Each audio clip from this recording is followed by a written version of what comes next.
কি যে বলো না মামা, তোমাদের ছেড়ে আমি। আরে চেষ্টা তো করে দেখ। শুধু আমি না, বাবা মাও আমাকে ছেড়ে থাকতে পারবে না। একবার বন্ধুর বাসায় ছিলাম, তাতেই ভয় পেয়ে গেছে। আর হায়দ্রাবাদে গেলে তো। তাহলে ওরাও চেষ্টা করে দেখবে।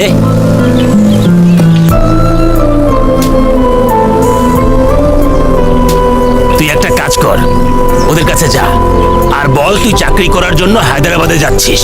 এই মিথ্যাটা বলে তো একবার দেখ, তখনই বুঝতে পারবি ওরা কি চায়। এরপর সিদ্ধান্ত তোর উপর।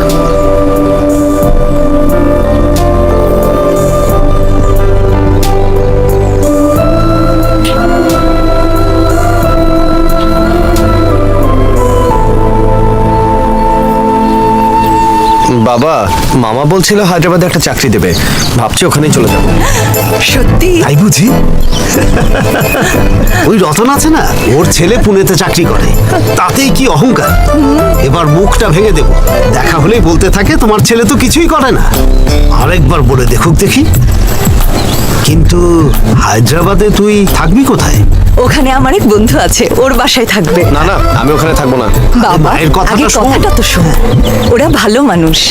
এখন যেমন তোর যেতে ইচ্ছা করছে না, কিছুদিন যদি ওদের সাথে থাকিস, দেখবি ওদেরকে আর ছেড়ে আসতে ইচ্ছে বাদ করছে দাও না মা। প্লিজ প্লিজ প্লিজ শোনা, প্লিজ। ঠিক আছে? ঠিক আছে। যাবি তো? আমার বাবা। সুপ্রিয় যাত্রীগণ, ট্রেন নাম্বার 237 এখনই প্ল্যাটফর্মে চলে আসবে।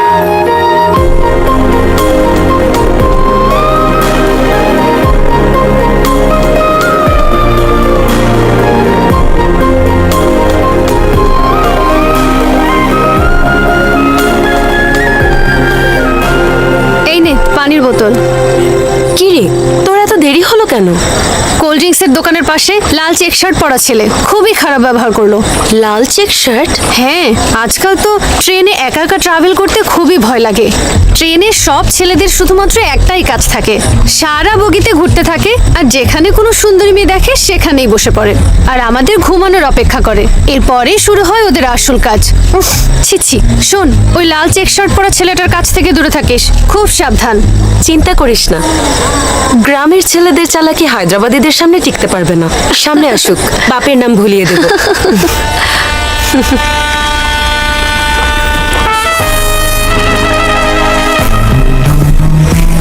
না না, ওটা আমি না।